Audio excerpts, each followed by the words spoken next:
하지만 더 이상 우리나라에 마약 청정국이라는 수식어를 붙일 수 없다. 현재 마약 시장이 더욱 발달하여 마약과 관련한 각종 범죄가 공공연하게 이루어지고 있으며 손쉽게 마약을 거래할 수 있게 되었다. 마약을 접하는 사람들이 일반인뿐만 아니라는 점을 주목할 필요가 있다. 연예인들의 마약 관련 범죄가 기승을 부리고 있다. 마약 혐의를 인정한 연예인으로는 가수 박유천, 배우 유아인 등이 있다. 이외에도 일부 연예인, 기업가 등이 마약을 경험해 논란이 되었다. 일반인도 마찬가지의 상황이다. 다수의 사람이 활용하는 SNS를 통해 마약을 거래하며 마약 투약후 도로에 나와 2차 피해를 일으키기도 하여 심각성이 우려되는 상황이다. 이러한 뉴스가 가끔이 아니라 하루에 한 번꼴로 올라온다.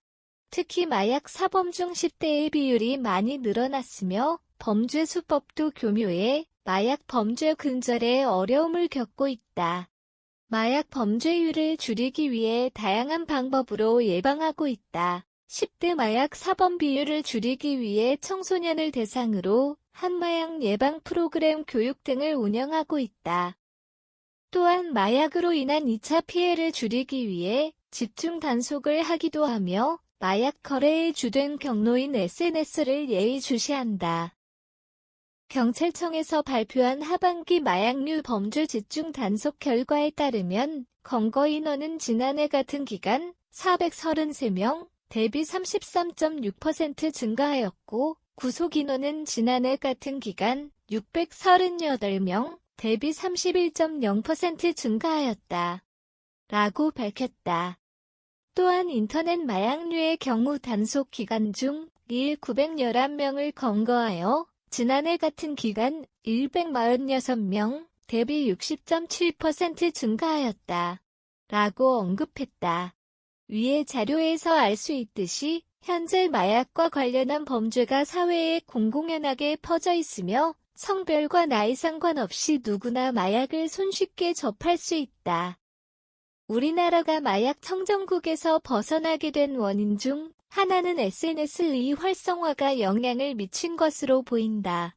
마약 청정국으로 불리면서 각종 규제와 단속이 이루어졌으며 이에 대한 무거운 처벌이 이루어졌기에 마약을 쉽게 접할 수 없었다.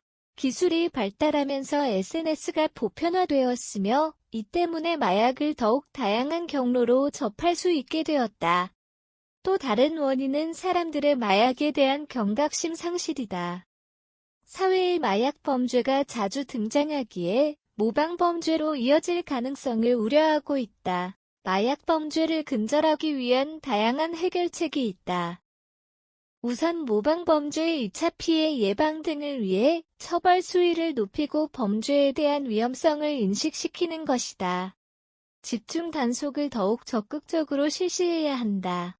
또한 10대 마약 사범이 더 이상 나오지 않도록 청소년을 대상으로 한 프로그램 각종 교육 등을 실시한다. 마약의 중독성이 강력하기에 더욱 적극적인 활동이 필요하다. 마약 청정국이라는 수식어는 개인의 노력으로 이룰 수 없다.